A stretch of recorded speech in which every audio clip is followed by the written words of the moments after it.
And when you were drawing, so at what age were you like drawing something and realized like, okay, they're over here and like drawing stick figures, but I can like create real characters and look like my stuff is so much better than that 5-year old? Or was it like 12 or like how's that? I'm not a drawer. I can barely draw stick figures. So I've always been amazed by people that have talent. And it's like, when do you know, like, hey, I'm talented? Like, this is legit. This is something that's impressive. Like, how early do you know? I would say I really got really deep into focusing more on my drawing and stuff when I was in high school. It was another guy who was like, I thought he drew rings around me, but everybody used to say we was like the best artist in the school. So we was in high school and we used to get in these competitions all the time and stuff. And we used to basically battle, but his stuff was more realistic. My stuff was more like comic booky and stuff like that. But I also could draw portraits. I also used to draw landscapes and stuff like that. And Dang. I think he had a more of an imagination than I did.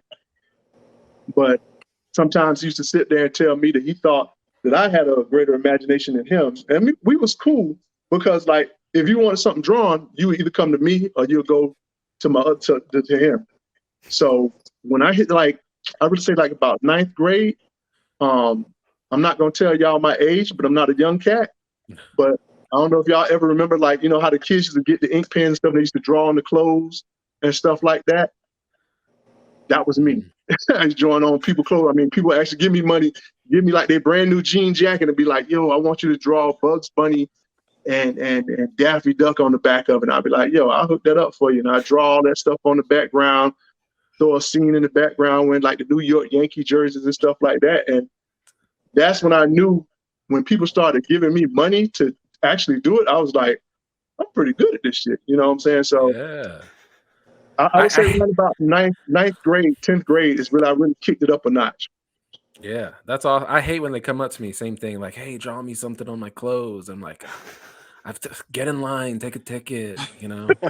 But that's awesome though. That's really neat. That's really, especially when they're paying you, when they start paying you for it, man. Yeah, you Yeah, got something to it. You got something to it. So I think Joker said it best. If you're good at something, you know, hey, make sure people pay you for it. And people was lining up, man, and they was like, yo, they seen me do one person stuff, and they was like, yo, if you could do mine, I'll be like, yeah, you give me $20, I'll do it for you. They was like, $20, that's it. I'm like, should I be charging more?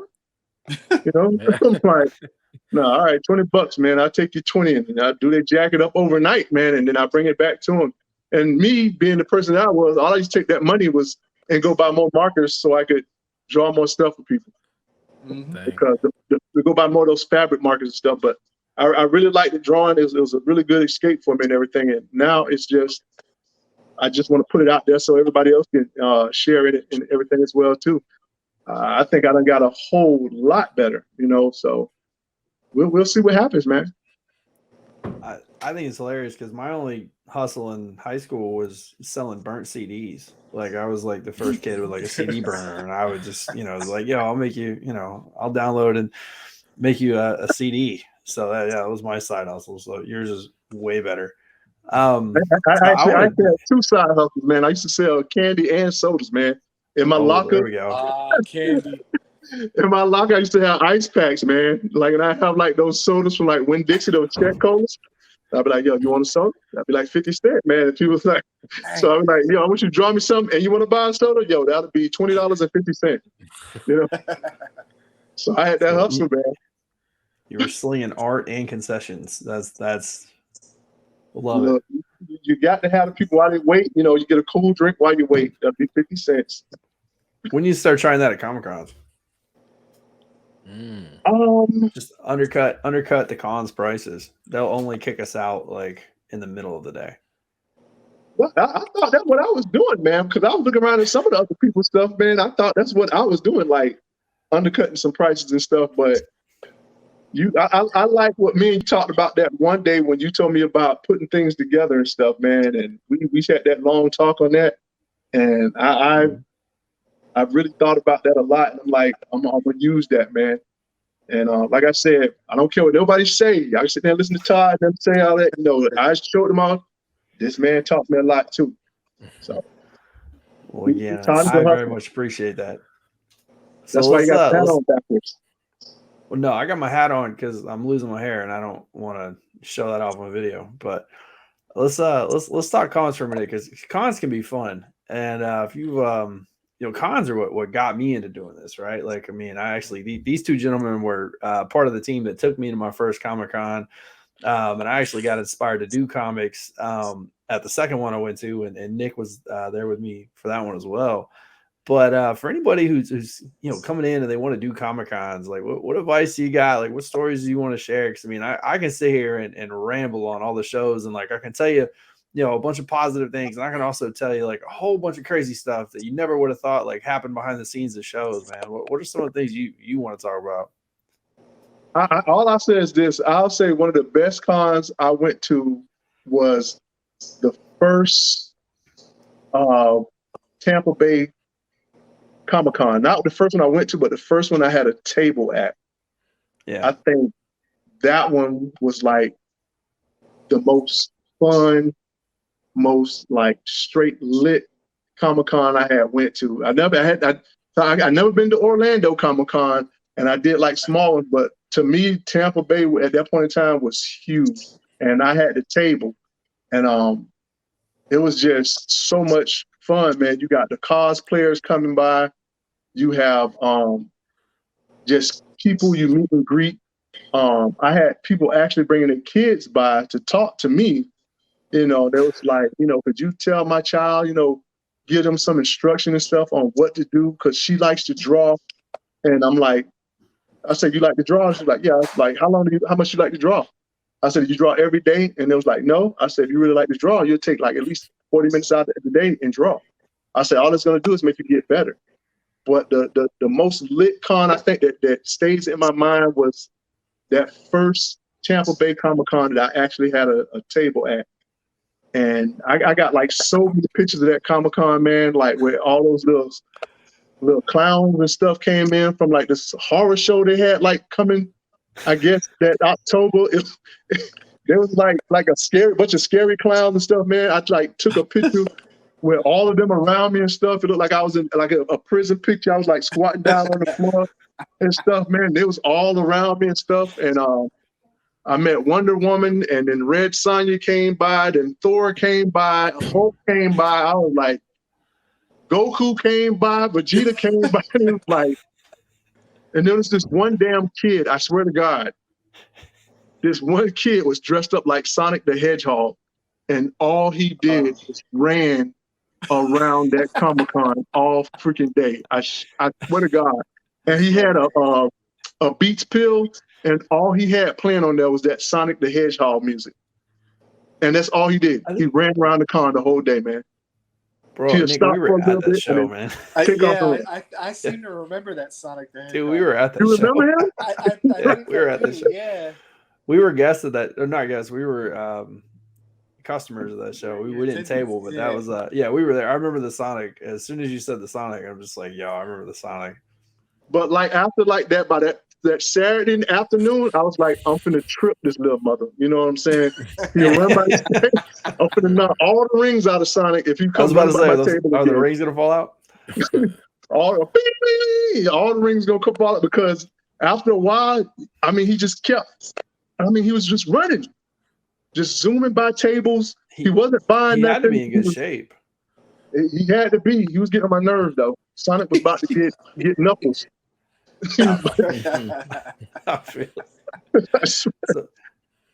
So man, for me, one of the trips about shows, right? So you go in there and you're a vendor, and like you said, people are coming to you and they're asking your advice on this, and I'm over here just going like, I don't know what I'm doing. Like, that's cool. Like you want my advice, but like I'm still winging it over here, bro.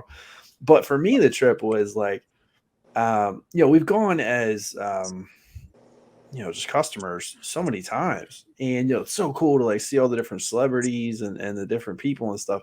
And then when you go as vendors and you kind of end up interacting with them on different pieces. And I mean, I remember, I'm not going to say any names or anything like that, but I did a show in New Orleans, and we were at the bar in New Orleans afterwards. And I'm just going to say it was an actor who was in one of the childhood shows that I enjoyed watching. And some of those things I saw them do at the bar, and I just absolutely ruined my childhood because I'm just like, oh man, like you can't, like this dude can't be doing that. Like that's not okay. So it's a trip. But I mean, have you had like kind of any of that stuff where you're just like, yo, like, you know, you met this person, saw this person, or did this? Like, I mean, I remember we did this last Tampa show, you know, together. We were on the same aisle. But you know, I mean, has there been anything where you're just like, yo, man, forget this. Like, this can't be happening.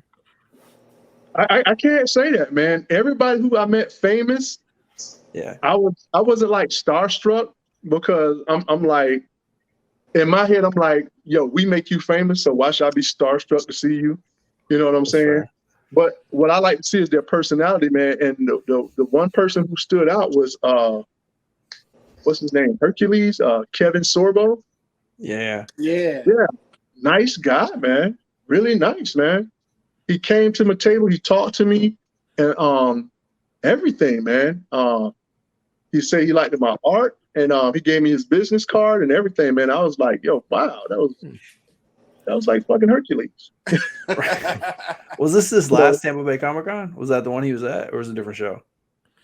'Cause I know I think he was at Tampa. No, it wasn't Tampa. Was it Tampa? Was that the last Tampa? I think it probably was the last Tampa one that I was at. Because you were outside of you were across from the Star Wars guy. Yeah. But yeah. he was like walking by, and my partner Aaron went down to meet him, and then he saw Aaron, and then Aaron said, "Well, you know, he wants to come by and meet you." And I was like, "Yo, what for?" And he's like, "No, I was telling him what we got going on." Because believe it or not, I mean, I'll sit there and talk to you about art all day and stuff, but like meeting certain people and stuff, it's like, yo, what does dude want to meet me for? You know what I'm saying? And after we talked, it was like, yo, he's regular guy, really nice guy. You know what I'm saying? And I met a couple of other like famous people and stuff and everything, but that one right there stood out because he was so like just down to earth. He wasn't trying to do anything or, you know, be all like, you know what I'm saying? Yeah. He was all right guy. I mean, like he just talked like regular people and stuff, you know. So I guess some of the people can be real cool like that and stuff, you know, but it was just cool to meet him because I grew up watching all those Hercules with him and what's the other chick named Xena and all of them and stuff. Lucy Lawless. Yeah, Lucy Lawless and all of them. So meeting him, it was like, yo, I remember that dude, you know. But that was like one of my most standout moments. I have met some other actors and stuff, man, and they did act kind of stuck up. I'm not gonna say their names though, but they was from that show. We want to know. Our listeners want to know. They're from the show Walking Dead, but they were all 5 listeners. Stuff up. So, you know, every time they went somewhere, they was with their security, and you'd be like, "Yo, can I have a picture? Oh, that'll be this amount." Whoa, bro, you like we ain't behind your booth. You out here with us. You know, like I'll let you walk by. I'll take your picture with my phone real quick. Security? Are they worried about zombies in real life or something? Yeah, exactly. You know, like, but that was like the only person that I met like that. Other people that I met was like the voiceover actors for like some of the anime and stuff. A lot of those guys were real cool and stuff. Just like everybody I met, I must say, was real cool. I mean, I met a couple of the original artists from Misty Knight and Luke Cage, who used to work for Marvel. Yeah, he actually looked over him and I think it's what Ron Wilson. Those two guys. I think his name is Avery Jones. Those two guys actually looked over my portfolio, man. And to me, that was like an honor. You know what I'm saying? I'm like, yo. And they both looked over it, and when he was done, he looked at it. I say, so what do you think? He say, well, I got like one question for you. I was like, yeah. He was like, yo, where's the comic book? He's like, cause Art, you got that down. He was like, where's the comic? I was like, it's coming. And the only critique he gave me was to work on my background. He said, yeah, you got the forefront stuff down. He said, you killed the anatomy. He said, you got the facial expressions down. He said, but what's going on back here? You know what I'm saying? I was like, okay. So now I try to, in anything I draw now, I always try to fill up that whole scene and give you the background to give you the location so you'll know that where you're at and what's happening, what's going on. But those are like some of the coolest people that I met. So that's hilarious because somebody did something similar to me at one point. They bought the book, and I didn't know they were in the industry. And they came back and brought me one of the books back. And what they did was highlighted all the blank space. Wow. And they were like, "Hey, so I want to give you some professional advice here with your art." And that obviously I'm not the artist, but they were like, "But you're in charge, and the artist is going to do what you let him do." And he's like, "I want you to take a look at this." And he literally, it was just a couple pages, but he just highlighted all the space. And I was just like, "Oh wow, okay, cool, good to know." So he like basically took your stuff and did like an English teacher and pulled out the red pen. Oh yeah. just flat out. And here's the deal. I'll never forget it. Like it literally, lesson learned. So it was very helpful. Some people probably wouldn't have appreciated how it was done, but whatever, I don't care. Well, if it helped make your comic book better, some people can't take critique. I like when I send you stuff, I put it in the text message, time to critique. Tell me what you think. Be honest, bro. Don't let me put some crazy stuff out here that somebody gonna look at and be like, dude, you need to keep working at Burger King and stop playing around with those color pencils and stuff. You know what I'm saying? And I like when people critique me on my stuff, because to be a real artist, you got to know how to take critique, and all it's gonna do is make you better.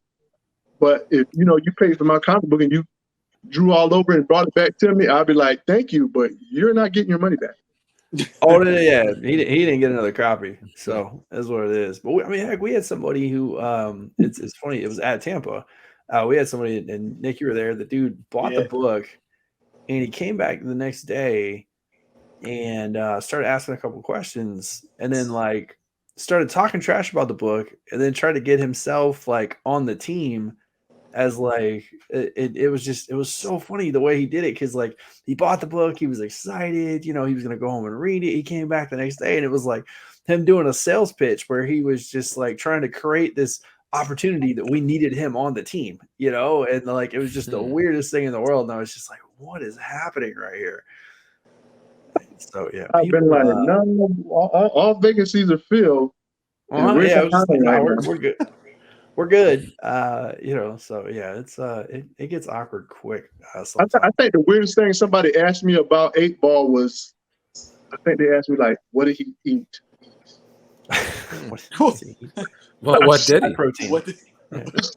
does he They eat? was like, so where's he from? I said, well, he's from the South. I say, he's Southwest Florida.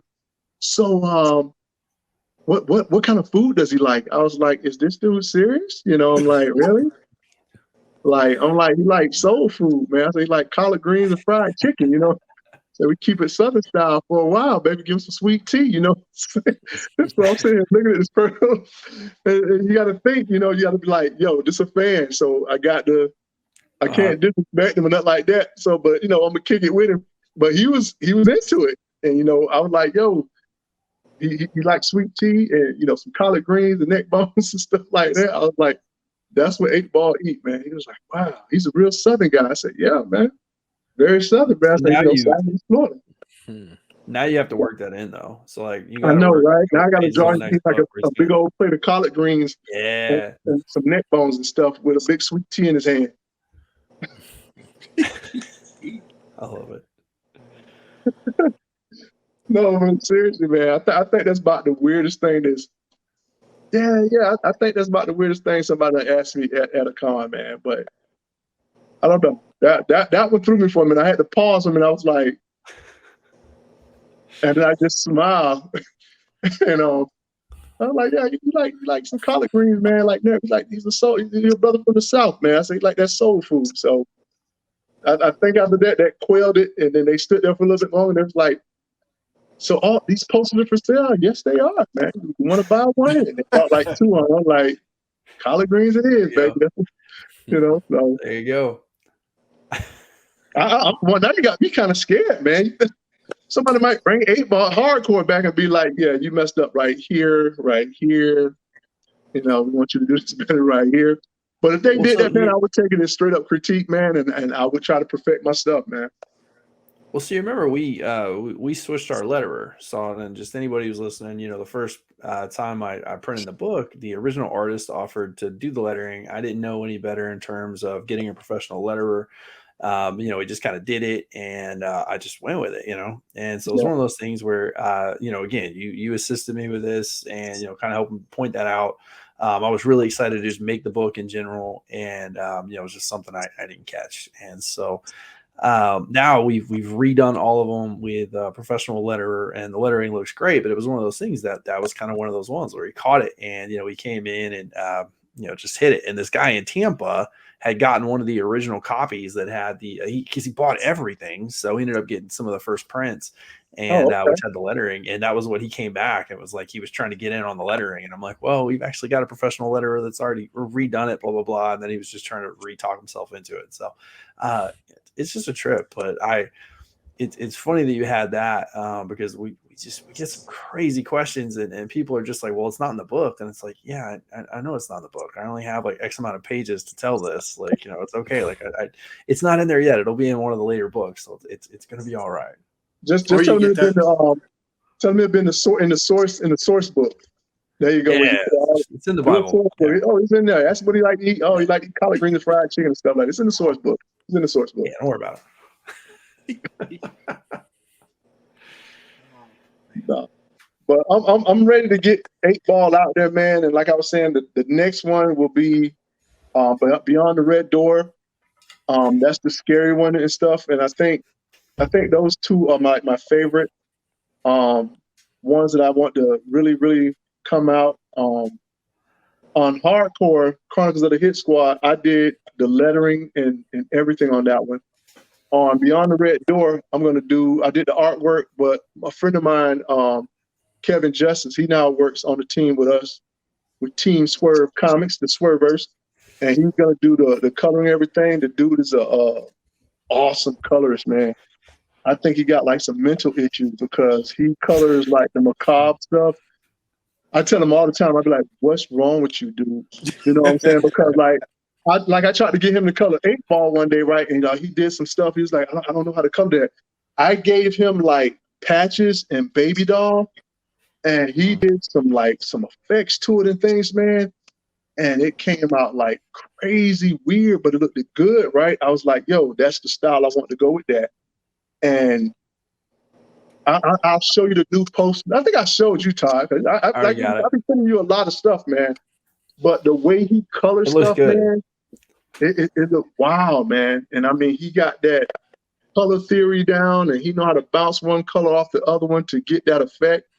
And he just kills it, man. So he'll be doing all the coloring on Beyond the Red Door, and then other than that, it just bounced back to me, man. And it might take a little while for some other stuff to come out, but like I was telling my other partner, it's just me.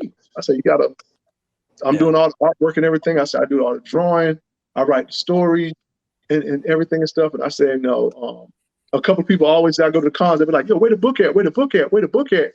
And I'll be like, it's coming, bro. It's coming.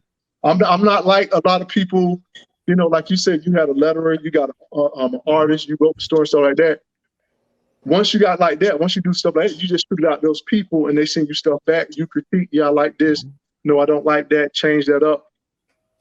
I'm that person. I got to sit there and critique it because I don't like something. I'll erase the whole freaking page and be like, I'm gonna start drawing all the panels over and do everything all over again. And I think I've argued with you about that a couple times. I've been working on that. I've been working on not starting over and stuff. But I have gotten better. I swear to God, I've gotten better. I'll sit there and I'll draw it. I'll be like, that's it. That's the way it's gonna stay. I'm not gonna change it. You finished it. You got it done. So I mean that's it, bro. You've crossed the finish line and you're gonna be selling it. So when's the next con? What do you got next? What are you doing? The one we talked about in Orlando. That'll be my first one. Is it June, July? I think it is. Yeah. It's in June. Hero Hype. Yeah, it's in June. Yeah. It's in, I think the 18th. Yeah, June 18th is that one. So that'll be the actual how can I say, Boom. debut of it and everything. Yeah. So put that one out there, and I'm hoping everything goes good. And then the next one after that, I think, is Kissimmee. But the Kissimmee fandom is what it is. Oh, Okay. Infinity Con in Kissimmee. The one we, Yes. yeah, one. those the one we met at. Yeah, that's the one we better. And Yeah.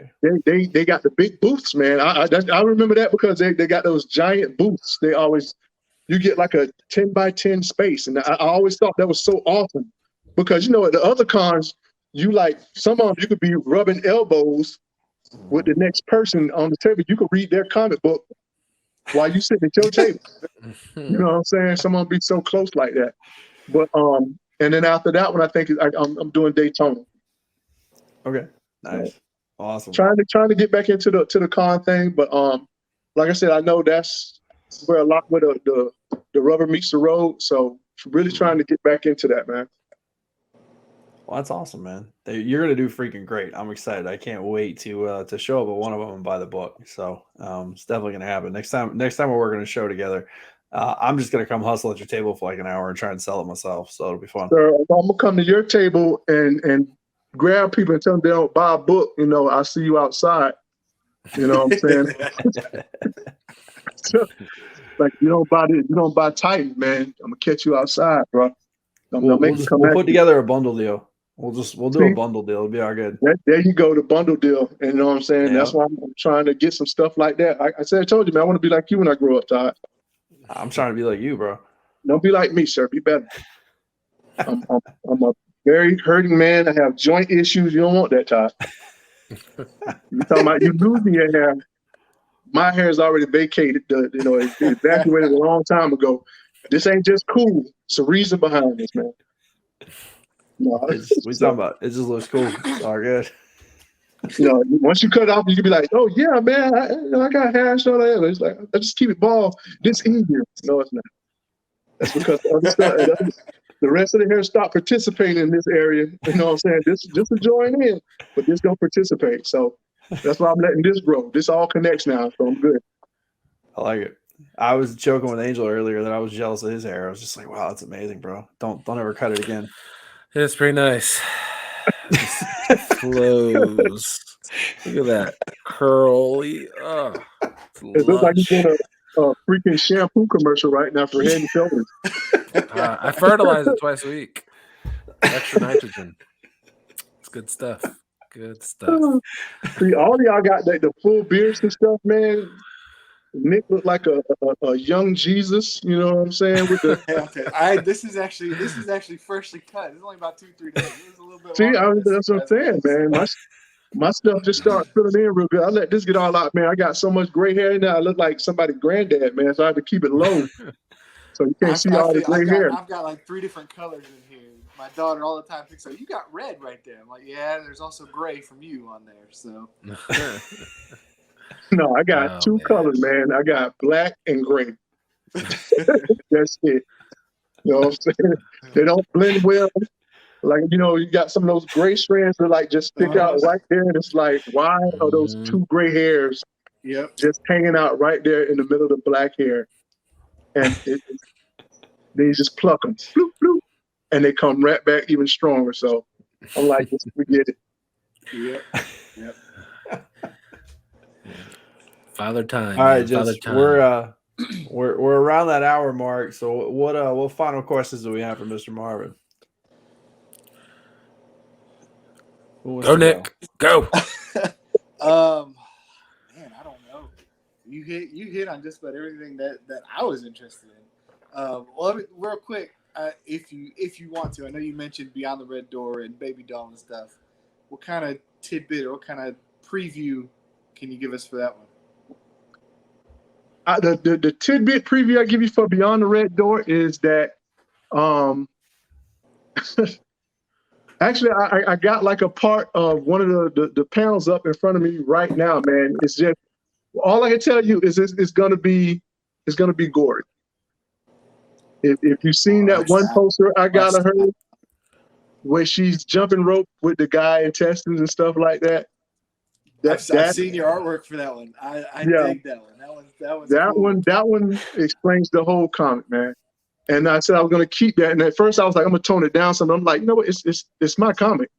I can go wherever I want to with it. You know what I'm saying?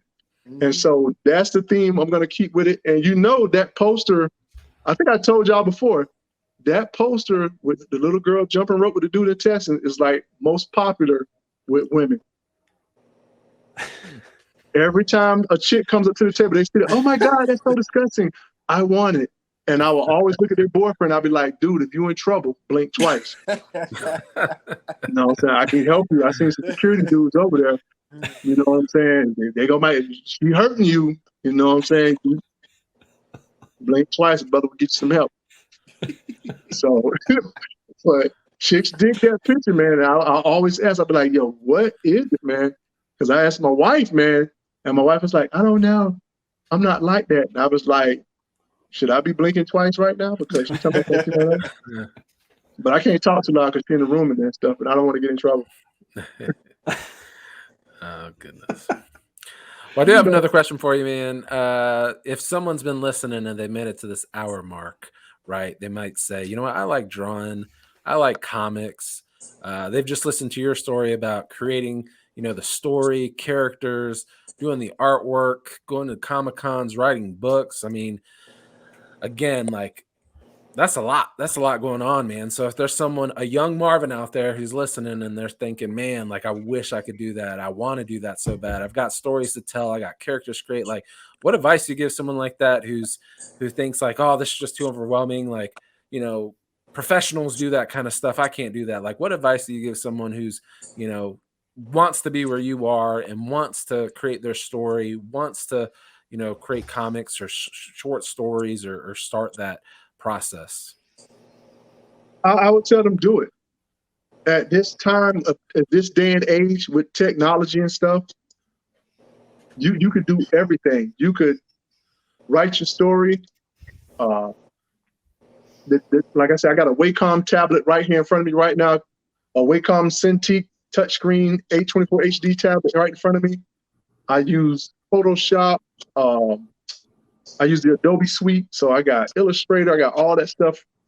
You can do everything that the pros do right here in this room, except for print. You know what I'm saying? Yeah. Writing the story, write it. Just do it. I'm gonna give you the advice that Todd gave me. Just do it. Stop sitting on it. Do it. This is what he told me while we was doing a freaking where were we? Was that Tampa? Was that Tampa? We did the Tampa or Lakeland? Lakeland was when we did the panel. Yeah, Lakeland where we did the panel. So it was in Lakeland. Same thing. And I was, you know, like it was like just do it. And trust me, once you get done with it, it's like, you know what I'm saying? Like it's done. And then you sit back and you look at it and you be like, wow, I did that. You know what I'm saying? And once you get to that part, man, it's like a breath of fresh air. And like they say, once you get that first one out the way, Beyond the Red Door is basically doing it itself. I'm like on I think this one's gonna be like 15 pages, a short story. I'm like on page 5, and I started like a couple of weeks ago. And I'm like doing it on the weekends because, you know, I work through the week. I'm doing it like on the weekends, and I'm knocking like a page or two a weekend. So this will be done soon. I know I have this ready for October because I'll do like 3 or 4 pages, and then I'll send it to Kevin to color. And it's like it's true. Once you get that first one done, boom, boom, boom, boom, everything else started to go on its own. And I mean, like this right here is like a quick printout of what I did of Hardcore Chronicles of the Hit Squad. This is something I did on the laser printer and stuff, you know what I'm saying? Just to see what all the colors look like, to give myself a quick preview of how the colors look and everything and stuff. And it came out looking real nice, you know, and I'm like, I was happy and pleased with the colors and everything and stuff. And like I said, I give you a quick shot of the first couple of pages. It's a sneak preview. Nice. You know what I'm saying? No screenshots. No. Give you a quick shot of 8 Ball and his homeboy Q, you know? There you go. That's awesome. And I Yeah, that's mean, great. So all you, of this was done right here in my office, man. So So there's no excuses, man. Just do there's it. no Just get excuse. out there. Yeah. And Listen if to it, Todd. There's no excuses. Listen to Todd. He said there's no excuses. Just do it. So I put my Nikes on and I got it done, man. that's why I say, if Phil Knight's out there listening, man, we are open to sponsorships. Nike, we'll put the swoosh wherever we need to, wherever we need to. Just give us a chance. Just give us a chance. So, but yeah. well, that was And, a another shameless plug also too, we got 8-ball statuettes and everything coming. We got the plenty merch. of merchandise, shirts, hats, everything. I want to do the full Monty, the full experience with this, and just give people what they should have. I'm keeping it old school. I want you to enjoy the comic itself. You know what I'm saying? And just enjoy the comic, man. It's a good read. It's a good story, and everything is good on there, man. I'm Yeah, it's freaking awesome. excited to read it, so I can't wait. Now you mentioned obviously that you sent it to print. Yeah, it's in print right now. It's been proofed, so I'll have it in time for June, and that's been a guarantee for me. I'm gonna get like about at least 300 done. I also got a special variant cover coming, a chrome, like a foil cover with 8-ball stepping out of darkness. It's gonna be good. I got 2 or 3 other variant covers. I got one, my variant cover is drawn by Mike Seeley. He done did work for Marvel and stuff. So I got a couple of good things coming with it, man. I know I'm excited for it. I know we've talked for a while. I've seen a lot of your artwork. It's sick looking, so I'm stoked for it. So No, oh shit. What? We got this far. What's happening? We got Todd froze. Swurve is swerved. Oh man,